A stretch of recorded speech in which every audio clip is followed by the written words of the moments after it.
Bom, vamos lá, continuando analisando Marcos. Esse vídeo vai ser um pouco mais de crítica textual, tá? E um pouco de história também. Obrigado os que estão comentando aí, tá? Eu não respondo todos os comentários porque não dá tempo, mas obrigado aí, tem ajudado, tá bom? Então vamos lá. Aqui no capítulo 3 de Marcos, Marcos traz essa referência pela primeira vez, né? Os Herodianos. Eu dei até uma pesquisada aqui para mostrar para vocês que Herodianos lembra Herodes, né? Do rei Herodes. Os Herodianos eram uma seita ou partido mencionado no Novo Testamento como tendo por duas vezes manifestado oposição a Jesus, primeiro na Galiléia e depois em Jerusalém. Em todas as ocasiões, os herodianos são citados juntamente com os fariseus.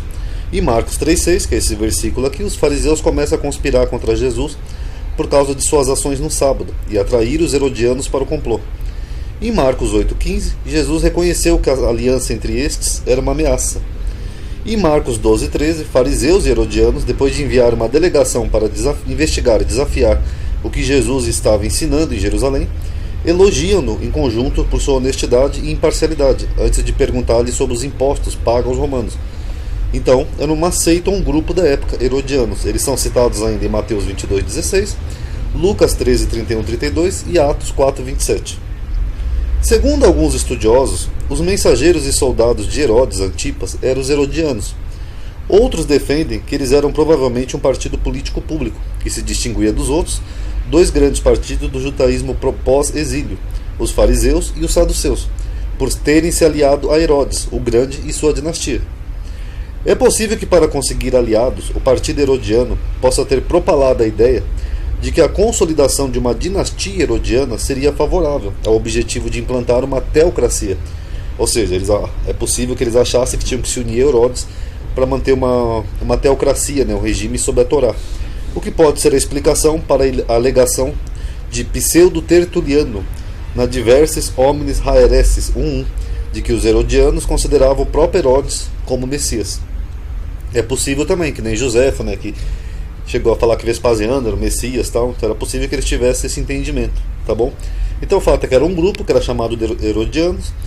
Aqui no começo esse versículo fala que eles se reuniram, né, formaram um conselho com os fariseus para ver como que matariam ele, e depois até eles elogiam ele, né, em outro momento, dando a entender que Jesus era sábio, virtuoso, etc. e tal. Então só uma curiosidade aí sobre esse grupo. Agora vamos ver mais um ponto um pouco delicado aqui, né? Jesus fora de si. Aqui em Marcos 3, 20 e 21 está escrito assim, ó: e foram para uma casa, e afluiu outra vez a multidão, de maneira que nem sequer podiam comer pão. E quando os seus parentes, aqui em grego os parentes dele, tá? Algumas bíblias colocam só os seus, ouviram isso, saíram para o prender. Então os parentes de Jesus queriam prender Jesus. Vamos vendo como é estranho esse versículo. Porque diziam, está fora de si. A expressão fora de si, ela é sempre associada à possessão de demônios ou loucura, que nem a gente tem aqui atestado em João. Que nem a que a gente vê aqui em João. E muitos deles diziam, tem demônio, e está fora de si. Então é a mesma expressão, ó. Está fora de si, tem demônio, uma pessoa que está louca, descontrolada.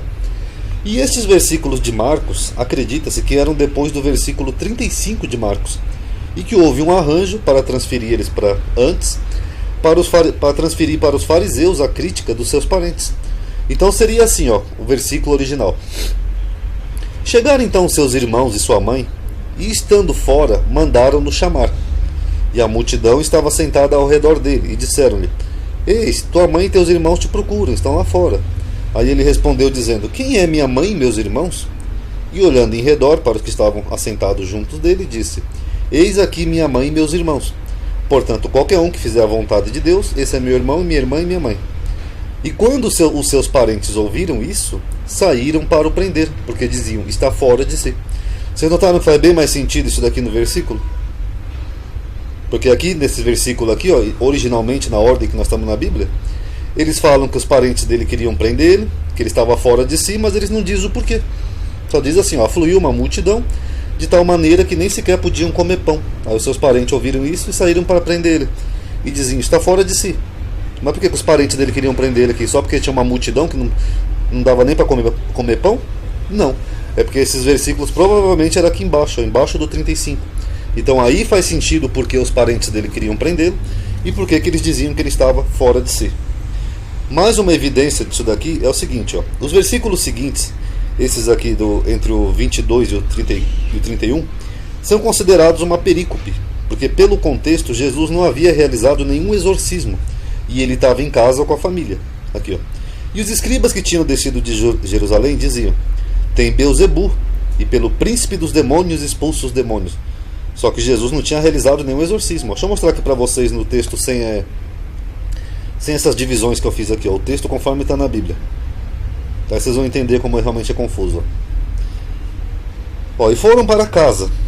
Aqui o autor está dizendo conforme a Bíblia. Veio uma grande multidão de tal maneira que eles não podiam nem comer pão. Aí os seus parentes, ouvindo isso, saíram para prender, porque diziam, ele está fora de si. Não tem um porquê aqui, pessoal, só porque tinha uma grande multidão seguindo ele, isso não era o bastante. Aí os escribas descem, né, de Jerusalém e diziam, ele tem o Beelzebu, e pelo príncipe dos demônios ele expulsa os demônios. Só que aqui Jesus não fez nenhum exorcismo, só os pais deles que estavam tentando prender ele. Então, vocês notaram que aqui tem uma quebra de narrativa, não tem nenhum sentido? Aí ele explica por palavras, Satanás, expulsa Satanás, não sei o que, ninguém pode roubar o valente, etc e tal. E aí eles continuam a narrativa aqui de volta para os parentes dele. Ó. Chegaram então seus irmãos e sua mãe, e estando fora mandaram chamar. Então isso aqui, ó, esses versículos aqui seriam uma períscope, tá? Aí o que faria mais sentido é que primeiro os pais dele mandaram chamar ele. Ele de uma forma estranha, ele despreza os pais dele, né? Quem é minha mãe e meus irmãos? Esses aqui são minha mãe e meus irmãos. Aí os familiares dele não gostam e dizem, vamos prendê-lo, ele está fora de si, ele está maluco. Tá bom, pessoal? Então faz bem mais sentido assim. Vocês viram? Isso é exegese, isso é crítica textual. Isso é coisa que nas igrejas não ensinam, tá? Até porque a igreja não é teológica, né? A igreja é mais só o trabalho de apologético, né? Mas enfim, obrigado aos que estão comentando, tá? Espero que estejam gostando. Eu só não dá para me responder todos os comentários, tá? Mas obrigado. Paz a todos.